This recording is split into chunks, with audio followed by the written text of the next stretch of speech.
بسم اللہ الرحمن الرحیم وبہ نستعین سبحانک لا علم لنا الا ما علمتنا انک انت العلیم الحکیم الحمد للہ رب العالمین والصلاة والسلام علی سید المرسلین وعلی آلہ وصحبہ اجمعین ومن تبعہم بإحسان الی یوم الدین اعوذ باللہ من الشیطان الرجیم بسم اللہ الرحمن الرحیم آمن الرسول بما انزل الیہ من ربہ والمؤمنون کل آمن باللہ وملائکتہ وکتبہ ورسلہ لا نفرق بین احد من رسلہ وقالوا سمعنا واطعنا غفرانک ربنا و الیک المصیر۔ سامعین کرام، نبوت کے سلسلے میں اہل جفا کی جفا کا ذکر جاری ہے۔ اس سلسلے میں فارابی، ابو نصر فارابی اور ان کے ہم مشربوں کے بعض اقوال کا تذکرہ ہوا کہ نبوت کے سلسلے میں ان کا خیال اسلامی عقائد سے بالکل واضح طور پر ٹکرانے والا، متصادم اور مخالف ہے۔ اسے اگر ابو نصر فارابی اور اس کے ہم مشرب لوگوں کا، جس میں بار بار کہتا ہوں کہ ہمارے یہاں کے بڑے بڑے کبار صوفیہ جن کا نام لوگ پیش کرتے ہیں، ابن عربی، ابن سبعین، ابن فارس، عبد الکریم جھیلی، یہ سارے لوگ ان فلسفوں سے متاثر ہیں، اور حقیقت میں سچائی یہ ہے کہ ان خیالات کو اگر مانا جائے، ان کے فلسفوں کو تسلیم کر لیا جائے، تو اس کے نتیجے میں اسلامی عقائد ٹوٹ پھوٹ کا شکار ہو جاتے ہیں۔ ہم صاحب کتاب کے جواب کو دیکھتے ہیں۔ کہہ رہے ہیں کہ فارابی کے قول اور ان کے علاوہ جو دوسرے فلاسفہ ہیں، ان کے قول کہ نبوت اکتسابی چیز ہے، یعنی محنت کر کے، کوشش کر کے کمائی جا سکتی ہے، اس کو حاصل کیا جا سکتا ہے۔ ایک چیز ہوتی ہے وہبی، ایک چیز ہوتی ہے کسبی۔ ہمارے ہاں اردو میں بولتے ہیں کہ فلاں آدمی کو وہبی صلاحیت ہے، یعنی اللہ تبارک و تعالیٰ نے ایک خصوصی انعام دیا ہے، اور وہ فلاں آدمی کے اندر یہ چیزیں کسبی ہے، مطلب اس نے محنت مشقت کر کے اپنی اندر یہ صلاحیت اور یہ چیز حاصل کی ہے۔ تو انہوں نے نبوت کو بھی کسبی قرار دیا، اور ہم جانتے ہیں کہ اللہ تبارک و تعالیٰ نے قرآن مجید میں جگہ جگہ متعدد مقامات پر بیان کیا ہے کہ اللہ اپنی مشیت اور علم کامل کی بنیاد پر، اپنی حکمت بالغہ کی بنیاد پر جسے چاہتا ہے اور جس کو جانتا ہے کہ یہ کار نبوت کے لیے صحیح اور مفید ہے، اس کو منتخب کرتا ہے۔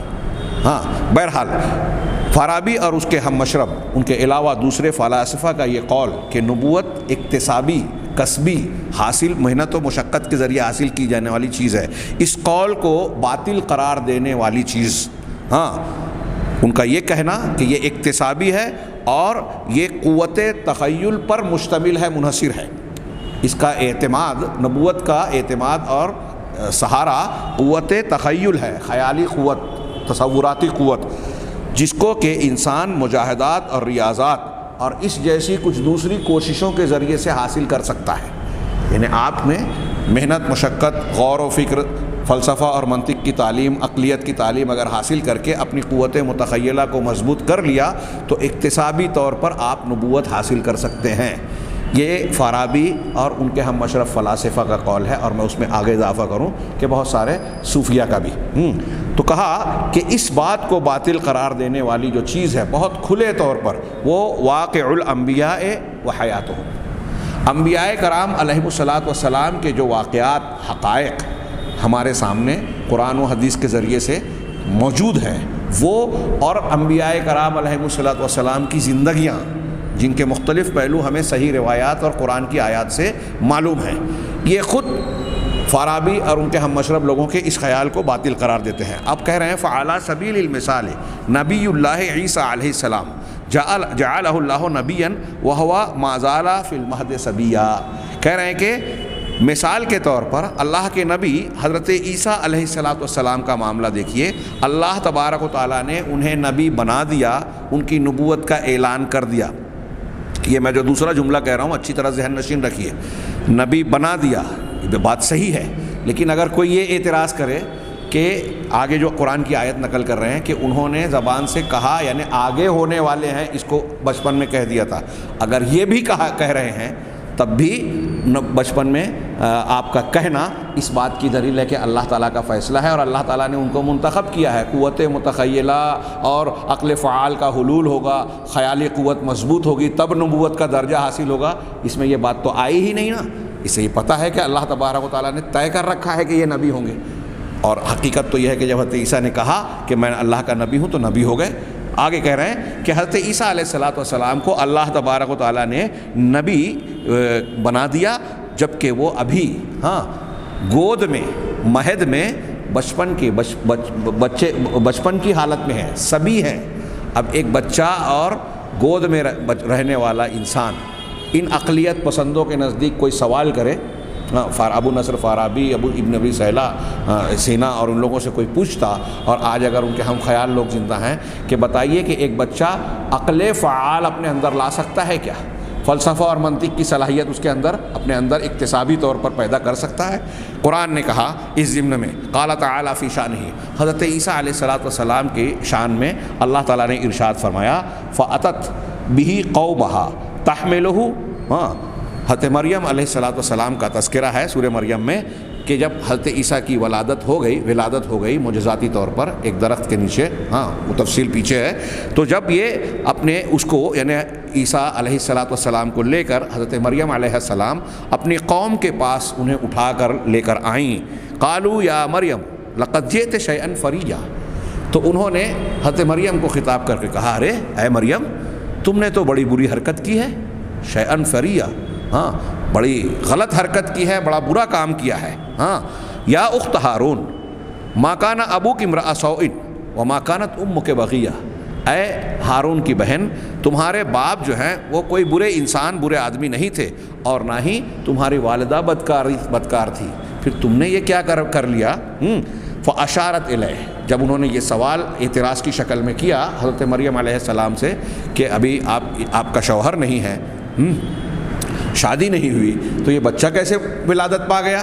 وہ الزام لگانے کے لیے بات کہی تو حضرت مریم نے اشارہ کیا بچے کی طرف کہ میں کچھ نہیں کہہ سکتی، جواب نہیں دوں گی، بچے ہی سے پوچھ لو۔ قالوا کیف نکلم من کان فی المہد صبیا، تو انہوں نے جواباً کہا کہ ہم اس سے کیسے بات کر سکتے ہیں جو مہد میں گود میں بچپن کی حالت میں ہے، سبی ہے، بچہ ہے۔ قال انی عبد اللہ آتانی الکتاب وجعلنی نبیا، ابھی یہ لوگ انہوں نے بات یہ کہی کہ جواباً حضرت عیسیٰ علیہ السلام گویا ہوئے اور بولنا شروع کر دیا کہ قال انی عبد اللہ، میں اللہ کا بندہ ہوں۔ حضرت عیسیٰ علیہ السلام جواب دے رہے ہیں میں اللہ کا بندہ ہوں، اللہ نے مجھے کتاب دی اور مجھے نبی بنایا۔ اب کتاب دی، لوگ یہیں استدلال کریں گے دیکھیے کتاب تو بعد میں مل رہی ہے نا، تو اب بعد میں ہونے والا معاملہ ہے، لیکن آپ سوچئے کہ بچپن کی حالت میں سب سے پہلے ابھی قوت متخیلہ ہے نہیں۔ ابھی آپ نے دیکھا کہ فارابی اور اس کے ہم مشرب لوگ جو ہیں معجزات کی تشریح کرتے ہوئے بھی کیا کہتے ہیں کہ جب قوت متخیلہ اندر سے مضبوط ہوتی ہے تو خلق اکبر کا عالم جو ہے وہ انسان کے تابع ہو جاتا ہے، اس کے سامنے جھکتا ہے، اور ایسی چیزوں کا اظہار ہوتا ہے خارجی عالم میں جس کو معجزہ کہتے ہیں۔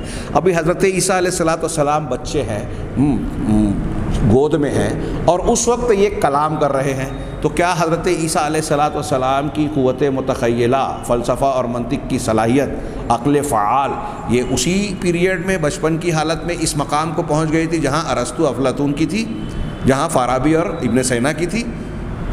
یہ اس سے آگے تھی؟ یہ کوئی عقل والا اسے قبول ہی نہیں کر سکتا، مان ہی نہیں سکتا۔ یہ خالص اللہ کی جانب سے معجزہ ہے، اللہ تبارک و تعالیٰ کی جانب سے یہ اظہار ہے، یہاں قوت متخیلہ اور فلسفہ اور منطق کا کوئی سوال ہی نہیں اٹھتا، عقل فعال کا کوئی ذکر ہی نہیں کیا جا سکتا۔ کہہ رہے ہیں وجعلنی نبیا، اور مجھے اللہ نے نبی بنایا، وجعلنی مبارکن اینما کنت، اور مجھے برکت والا بنایا میں جہاں کہیں رہوں۔ یہ شخصیات جس کو اللہ تعالیٰ برکت والا بنائے وہ برکت والا ہوگا۔ انبیاء کی شخصیت برکت والی ہوتی ہے، کچھ مقامات جو اللہ اور رسول نے برکت والا بنایا ہے، کچھ اعمال اور چیزوں کو برکت والا قرار دیا ہے، لیکن جن چیزوں کو ہم اور آپ کہہ دیں کہ یہ برکت والا ہے، فلاں بزرگ وہاں رہتے تھے، فلاں جگہ مدرسہ بنا تھا، وہ دیوبند کا مدرسہ ہے، وہاں درخت کے نیچے جو ہے، انار کے درخت کے نیچے جو ہے درس شروع ہوا تھا، لہٰذا وہ متبرک ہو گئے، وہاں جس کی نماز جنازہ پڑھی جائے گی وہ بخش دیا جائے گا، یہ شریعت نہیں ہے، شریعت میں اضافہ ہے، یہ بہت بڑی جرأت و جسارت ہے۔ ایسی بہت سی چیزیں لوگوں نے متبرک بنا لی، یہ بھی دین میں اضافہ ہے، بعض حالات میں یہ شرک تک بات جاتی ہے۔ ذات انوات والی حدیث اس سے پہلے ہم عقیدے کے باب میں پڑھ چکے ہیں، وہ دوسری طرف چلے جائیں گے۔ تو بہرحال اللہ حضرت عیسیٰ نے کہا کہ مجھے اللہ نے مبارک بنایا، اللہ نے برکت والا بنایا، کوئی دوسرا نہیں برکت والا بنا سکتا۔ وَأَوْصَانِي بِالصَّلَاةِ وَالزَّكَاةِ مَا دُمْتُ حَيًّا، اور مجھے جب تک میں زندہ رہوں مجھے نماز کی اور زکوٰۃ کی تاکید فرمائی ہے، وصیت کی ہے یعنی تاکیدی حکم دیا ہے۔ ہاں وبرم بوالدتی، اور اپنی والدہ کے ساتھ حسن سلوک کا حکم دیا ہے۔ ولم یجعلنی جبارا شقیا، ہاں وسلام علی یوم ولدت و یوم اموت و یوم ابعث حیا، اور مجھے جبار، سرکش اور شقی، محروم، بدبخت نہیں بنایا، ہاں اور مجھ پر سلامتی ہے اس دن جب مجھے پیدا کیا گیا، جب میری ولادت ہوئی، اور جس دن میں مروں گا، اور جب مجھے زندہ کر کے اٹھایا جائے گا۔ یہ سورہ مریم آیت نمبر 27 سے 33۔ ہاں آپ ملاحظہ فرمائیے، فارابی کا جو خیال، فکر اور نظریہ ہم نے پڑھا، کیا قرآن کے اس بیان کے مطابق اس کے اس نظریے کو قابل قبول کہا جا سکتا ہے؟ یہ صرف ایک مقام سے ایک دلیل دی انہوں نے، ایسی بیسیوں بلکہ سینکڑوں دلیلیں ان کی باتوں کا، خیال کا رد کرتی ہے اور بتاتی ہے کہ ان کا خود کا فلسفہ اور خیال عقل، شعور، سچائی اور حقیقت پر مبنی نہیں ہے، بلکہ یہ لوگ عقلیت کے نام پر انتہائی بے عقلی اور جہالت کی باتیں کرتے تھے۔ کہہ رہے ہیں، اب آیتیں پیش کرنے کے بعد صاحب کتاب نے بیان کیا، فَهَلِ اكْتَسَبَ عِيسَىٰ النُّبُوَّةَ بِقُوَّةِ مَخِيلَتِهِ وَعَنْ طَرِيقِ الرِّيَاضَةِ وَالْمُجَاهَدَاتِ، تو کیا حضرت عیسیٰ علیہ السلام نے نبوت کا اکتساب کیا، جو اپنی بچپن کی حالت میں کہہ رہے ہیں کہ مجھے کتاب دی اور نبی بنایا، تو اس وقت کیا حضرت عیسیٰ علیہ السلام نے اس نبوت کو کسبی طور پر حاصل کیا تھا اپنی خیالی قوت کے ذریعے؟ کہہ رہے ہیں نا فارابی صاحب کہ قوت تخیل کے ذریعے سے نبوت کا مقام ملتا ہے، تو کیا حضرت عیسیٰ کو اس مقام پر، اس موقع پر یہ قوت تخیل، اپنے خیال کی قوت کے ذریعے سے نبوت ملی، اور مجاہدات اور ریاضت جو صوفیہ اور دوسرے لوگ کرتے ہیں، بڑی محنت مشقت عقلیت کے حاصل کرنے کے سلسلے میں، تو کیا ایسے مجاہدات سے حضرت عیسیٰ علیہ السلام گزرے تھے جس وقت یہ بات کہہ رہے ہیں؟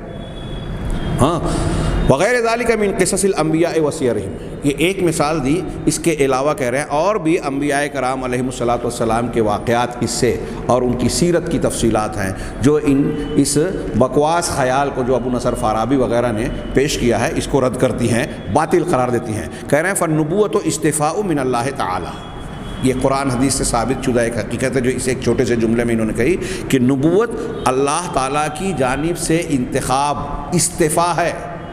استفاء اللہ کے نبی صلی اللہ علیہ وسلم کہتے ہیں نبی مصطفیٰ، محمد مصطفیٰ، مصطفیٰ مانے چنے ہوئے، منتخب کیے ہوئے، اختیار کیے ہوئے، پسند کیے ہوئے۔ تو نبوت اللہ تبارک و تعالیٰ کی جانب سے انتخاب ہے، استفاء ہے، چننا ہے۔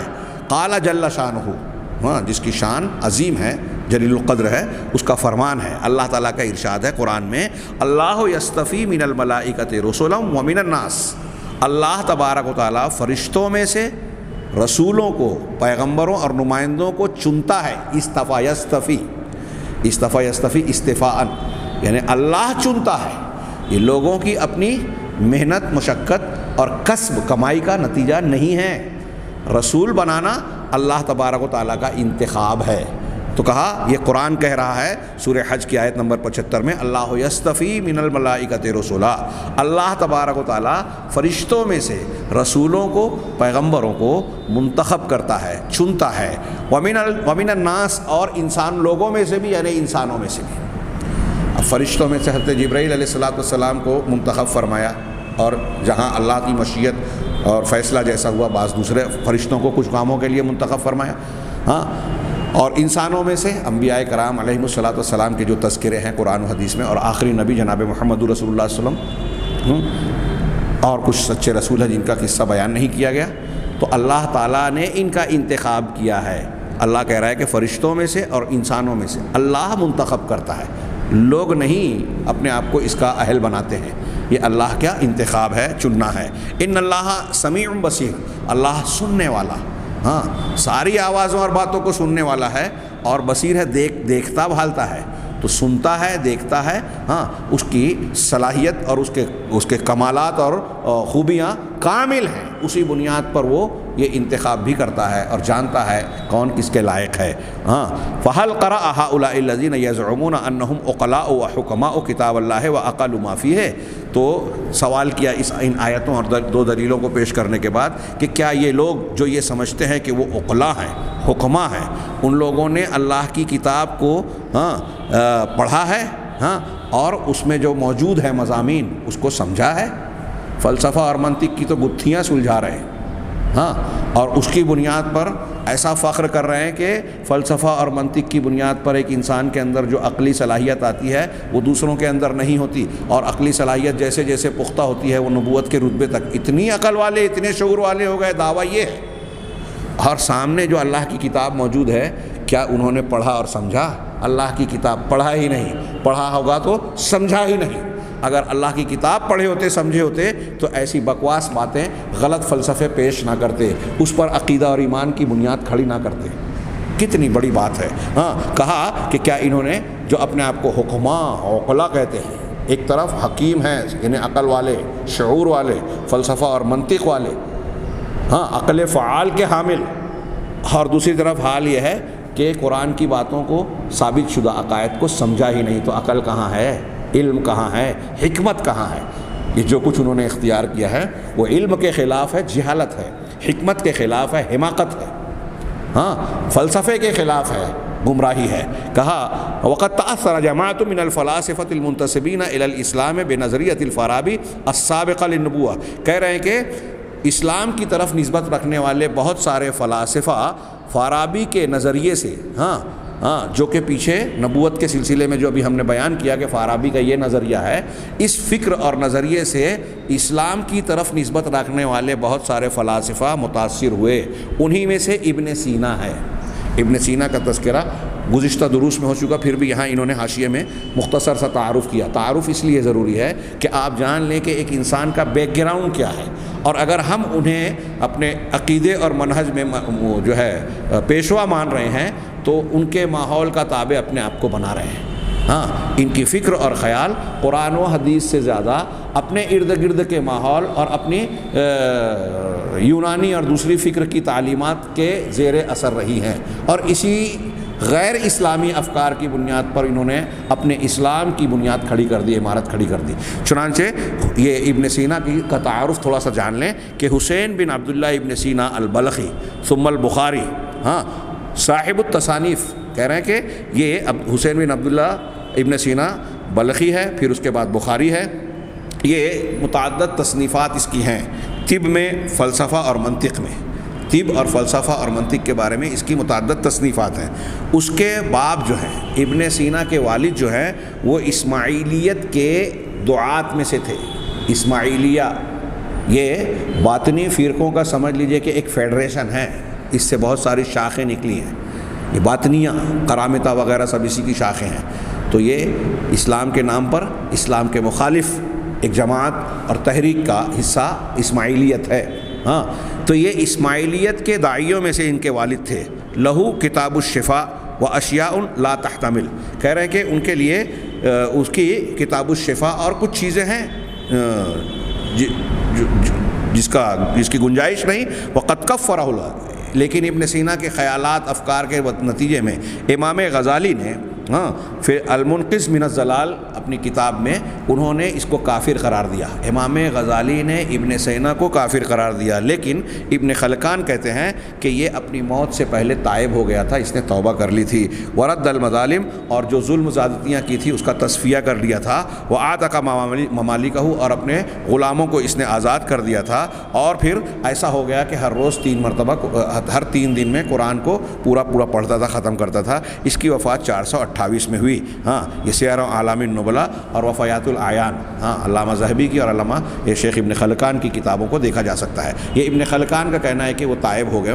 اگر اس نے واقعی توبہ کی، اللہ تعالیٰ اس کی توبہ کو قبول فرمائے. لیکن ان کے جو خیالات، یہ دین اور علم سے متعلق جو باتیں کتابوں میں موجود ہے اور جو چیزیں لوگ اختیار کرتے ہیں فلسفہ اور منطق کے طور پر، وہ جیسا کہ آپ اندازہ لگا سکتے ہیں کہ غزالی جیسی شخصیت نے انہوں نے ان کو کافر قرار دیا. تو یہ کتنی گمراہ کن اور اسلام، قرآن قرآن اور حدیث سے ہٹی ہوئی ہوں گی، جس میں سے ایک چیز کو ہم یہاں جان رہے ہیں۔ تو انہوں نے یہاں ان کا تذکرہ اسی تناظر میں کیا کہ فارابی کے خیالات سے متاثر ہونے والی شخصیات میں ایک نمایاں نام جو ہے وہ ابن سینا کا ہے، جو الذی یجعل معجزات الانبیاء من قبیل السحر والطلاسم، کہہ رہے ہیں کہ جو انبیاء کرام کے معجزات کو جادو اور طلسمات کے باب سے قرار دیتا ہے۔ آپ نے ابھی سنا کہ فارابی کیا کہتا ہے کہ معجزہ انسان کی قوت متخیلہ پر وہ مبنی ہے، جتنی مضبوط ہوگی اس اعتبار سے وہ اس کے سامنے ہیلے بہانے اور اسباب سے ہٹ کر کچھ چیزیں ظاہر ہو جاتی ہیں، وہی معجزہ ہوتا ہے، اور یہ کوئی بھی انسان اکتسابی طور پر اختیار کر سکتا ہے۔ اور یہاں کہہ رہے ہیں کہ یہ انبیاء کرام کا معجزہ، ابن سینا یہ کہہ رہا ہے کہ جیسے طلسمات جادو ہوتا ہے ویسے ہی یہ معجزہ بھی ہے۔ اس سلسلے میں انہوں نے آدھے صفحے سے زیادہ ابن سینا کی عبارت اور جو چیزیں رونما ہوتی ہیں دنیا کے اندر اس کو تین قسم کی ہوتی ہیں، ایک نفسانی حیات سے، ایک خواص الاجسام العنصریہ جو ہم سائنس وغیرہ میں پڑھتے ہیں، جیسے مقناطیس جو ہے لوہے کو کھینچتا ہے، جذب کرتا ہے، تو کچھ چیزوں کی طبعی چیزوں کی کچھ قدرتی خواص ہیں، اس کی بنیاد پر کچھ چیزوں کا ظہور ہوتا ہے۔ اسی طریقے سے تیسری چیز قوہ سماویہ، آسمانی قوتیں ہیں جس کے اور زمین کے کچھ اجسام کے درمیان مزاج کے مخصوص مزاج اور حیات وضعیہ ہوتے ہیں جس سے ان کا تعلق ہوتا ہے، اور ان کے اور نفوس ارضیہ کے درمیان ایک مخصوص ملکی فعلی یا انفعالی حالت ہوتی ہے، اور اس مناسبت سے دونوں ایک دوسرے کے اوپر اثر انداز ہو کر کچھ عجیب و غریب چیزوں کا ظہور کرتے ہیں۔ تو گویا اسی کو انہوں نے معجزہ کہا، اور ایسے ہی جادو کا ظہور ہوتا ہے۔ کہہ رہے ہیں کہ سحر، معاف کیجیے گا، جادو کو پہلی قسم سے، بلکہ معجزات اور کرامت کو بھی انہوں نے پہلی قسم سے، حیات نفسانیہ کی قسم سے قرار دیا۔ اور آگے اور بھی بحث ہیں، اور نیرنجات من قبیل القسم الثالث، طلسمات من قبیل القسم الثالث، یہ اس طرح انہوں نے فلسفے کی بنیاد پر ابن سینا نے یہ فرق کیا۔ آگے اس عبارت سے قطع نظر، یہ الاشارات سے منقول ہے یہ عبارتیں ابن سینا کی، میں نے ایک حصہ تھوڑا سا اپنے الفاظ میں بیان کرنے کی کوشش کی۔ کہہ رہے ہیں کہ صاحب کتاب اس پر تبصرہ کر رہے ہیں کہ ابن سینا نے انبیاء کے معجزات کو اس باب اور قسم سے قرار دیا جو کہ جادوگر پیش کرتے ہیں۔ جادوگر جو شعبدہ بازی ہو یا جادو جس کو کہہ لیں، اس کو جس طرح پیش کرتے ہیں، ایسے ہی انبیاء کرام علیہ الصلاۃ والسلام کے معجزات کو قرار دیا۔ ابھی ہم آگے بڑھیں، اس کا رد کریں، اس سے پہلے صرف ایک جملے میں کہ حضرت موسیٰ علیہ الصلاۃ والسلام کے مقابل میں بڑے بڑے جادوگر بڑی تعداد میں فرعون کی طرف سے لائے گئے تھے۔ انہوں نے اس وقت کے اعتبار سے اپنے اعلیٰ سے اعلیٰ فن اور صلاحیت کا استعمال کیا، لاٹھی ڈنڈے پھینکے۔ موسیٰ علیہ الصلاۃ والسلام کو اول وہلہ میں ان کو وہ حرکت کرتے نظر آئے، یا ان کے جادو کے اثر سے، جیسا کہ سورہ طٰہٰ میں کہا گیا، کیا ہے، فَإِذَا حِبَالُهُمْ وَعِصِيُّهُمْ يُخَيَّلُ إِلَيْهِ مِنْ سِحْرِهِمْ أَنَّهَا تَسْعَىٰ۔ تو حضرت موسیٰ نے جب اپنی لاٹھی ڈالی تو اس نے سب کو نگل لیا، بغیر لمبے چوڑے خطاب یا کچھ اور مزید توقف کے۔ جادوگروں نے جب حضرت موسیٰ علیہ الصلاۃ والسلام کا یہ معجزہ دیکھا تو فوراً ایمان لے آئے اور کہا آمنا برب موسیٰ و ہارون۔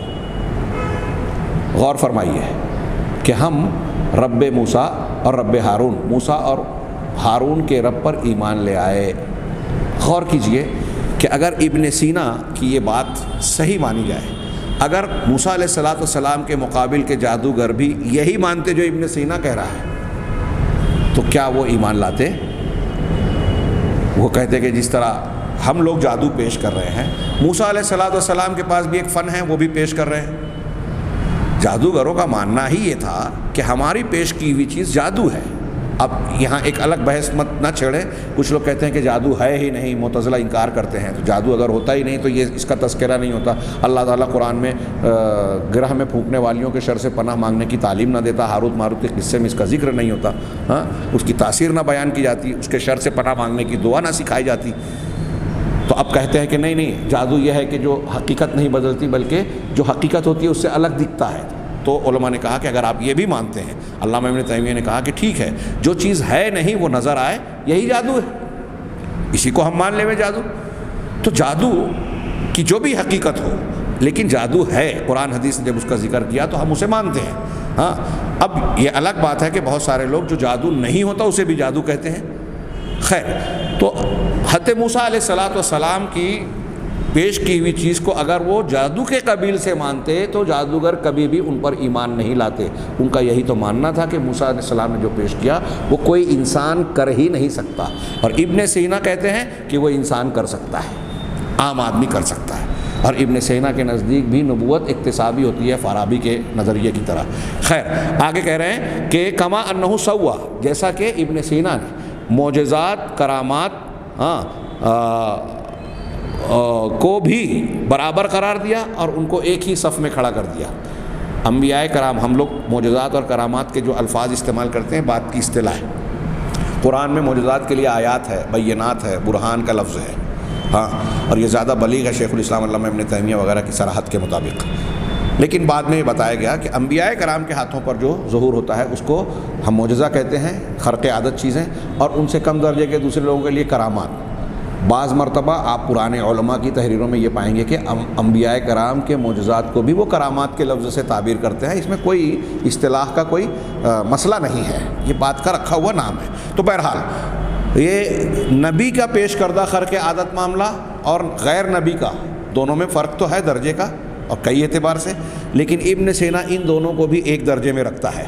وَهُنَا تَنْكَشِفُ لَنَا حَقِيقَةٌ هَامَّةٌ. اب یہاں دکتور صادق کہہ رہے ہیں آج کے درس میں، یہ بہت اہم بات دھیان نشین کیجئے کہ یہاں اسی مقام پر ہمارے سامنے ایک بہت ہی اہم حقیقت منکشف ہوتی ہے، بے نقاب ہوتی ہے. اور وہ کیا ہے؟ وَهِيَ أَنَّ ادعاء كثير من مشائخ الصوفیہ والامامیہ الاثنا عشریہ کرامات هي من قبیل المعجزات او اعظم. کہہ رہے ہیں کہ بہت سارے صوفیہ کے اور اثنا عشری امامیہ، جو شیعوں میں امامیہ اثنا عشریہ 12 امام کو ماننے والے ہیں، امامیہ اثنا عشریہ اور صوفیہ کے مشائخ میں سے بہت سارے لوگوں کا کرامات کا دعویٰ کرنا یہ معجزات کے قبیل سے ہے یا اس سے بھی عظمت والا ہے. ہاں، انما یرجع، یہ جو ان کا دعویٰ ہے کہ یہ جو ہمارے بزرگان، ہمارے صوفیہ مشائخ اور ہمارے جو اثنا عشری ائمہ ہیں، ہاں، ان کے ہاتھوں پر جو چیزیں ظاہر ہوتی ہے خرق عادت، یہ معجزات ہیں، بلکہ انبیاء کے معجزات سے بھی بڑھ کے یہ ان کے دعوے ہیں. تو یہ جو دعویٰ کرتے ہیں اہل تصور اور اہل رفض و تشیع، کہہ رہے ہیں کہ انما یرجع الی نظریات فلسفیہ و ریاضات ہندیہ. یہ دراصل ان کا یہ دعویٰ لوٹتا ہے فلسفی نظریات اور ہندوستانی ریاضات کی طرف اور شیطانی احوال کی طرف. یعنی اس کی بنیاد میں یہ فکر ہے، فلسفیانہ نظریہ، ہندو مذہب کے جو نظریات اور خیالات ہیں، ریاضات ہیں، کہ یہاں آدمی جو ہے یوگا اور ریاضت کرتے کرتے کچھ خرق عادت چیزوں کا جو ہے مظاہرہ کرنے لگتا ہے. ہاں، ہمالیہ میں جا کے ننگ دھڑنگ جو ہے گھنٹوں اور کئی دن کھائے پیے بغیر بیٹھے ہیں اور کچھ عجیب و غریب چیزوں کا بال میں جو ہے وہ بڑی بڑی گاڑیاں ٹرک باندھ کر جو اس کو کھینچتے ہیں. تو ایسی طلسماتی چیزوں کا جو اظہار کیا جاتا ہے یہ ہندوستانی ریاضت میں اور شیطانی احوال، ایسے حالات اور ایسی چیزوں کا جو ظہور ہوتا ہے اس میں شیاطین کی مدد ہوتی ہے. اسی لیے اہل علم کہتے ہیں کہ جو متقی پرہیزگار قرآن و حدیث کا ماننے والا نہیں ہے، ہاں، جو قرآن و حدیث پر ایمان والا نہیں ہے، متقی پرہیزگار نہیں ہے، اگر اس کے ہاتھوں پر کوئی اس طرح کے شعبدے یا خرق عادت چیز جیسی کوئی چیز کا اظہار دکھائی دیتا ہے تو اگرچہ ہو بھی رہا ہے تو یہ شیطانی حالت ہے، اس میں شیاطین کی مدد ہوتی ہے. تو کہہ رہے ہیں کہ وہ طلسمات سحریہ، اور یہ سحری جادوانہ طلسمات کا اثر ہے. تو یہاں یہ کہہ رہے ہیں کہ ابن سینا وغیرہ کا یہ جو تصور اور تخیل ہے دراصل اسی کی بنیاد پر یہ امامیہ اثنا عشریہ اور صوفیہ کے مشائخ کے ان دعووں کی حقیقت ہے. اب یہاں آگے انہوں نے بتایا کہ فارابی کے علم سے، نظریات کے، نبوت کے علم کے سلسلے میں، نبوت کے نظریے کے سلسلے میں علی ابن مسکوہ ایک مشہور شخصیت ہے. ہاں، احمد ابن محمد یعقوب مسکوہ جو فلسفہ، کیمیا اور منطق میں ایک مدت تک جو ہے جو جڑے رہے، یہ سن 421 میں جو ہے ان کی وفات ہوئی. ہاں، یہ بھی اس سے متاثر ہوئے. پھر انہوں نے جو خیالات بیان کیے، میری جب میں نے پہلی مرتبہ پڑھا تو چاہت تھی کہ اس میں کچھ باتیں ایسی ہیں جو لوگوں کو علم میں آنی چاہیے، لیکن بہرحال تھوڑا تفصیل زیادہ ہو جائے گی، اس لیے میں اسے چھوڑ کر اگلے بیان جو علامہ ابن تیمیہ کا ایک کلام صاحب کتاب نے نقل کیا ہے، میں انشاءاللہ اسے اگلے درس میں پیش کروں گا۔ یہ آپ دیکھ رہے ہیں کہ فارابی، ابن سینا اور پھر علی ابن مسکوہ یہ ایک دوسرے سے متاثر ہیں، اور پھر آگے انہوں نے بیان کیا کہ انہی چیزوں سے متاثر ہو کے ابن عربی، ابن فارض اور ان لوگوں نے بہت سارے اپنے عقائد اور خیالات کی بنیاد رکھی۔ ہاں، اس سلسلے میں علامہ ابن تیمیہ رحمہ اللہ کا ایک اچھا بڑا جامع انہوں نے اقتباس نقل کیا ہے، انشاءاللہ اگلے درس میں وہیں سے ہم شروعات کریں گے۔ اللہ تعالیٰ ہمیں خیر کی توفیق دے۔ وآخر دعوانا ان الحمد للہ رب العالمین۔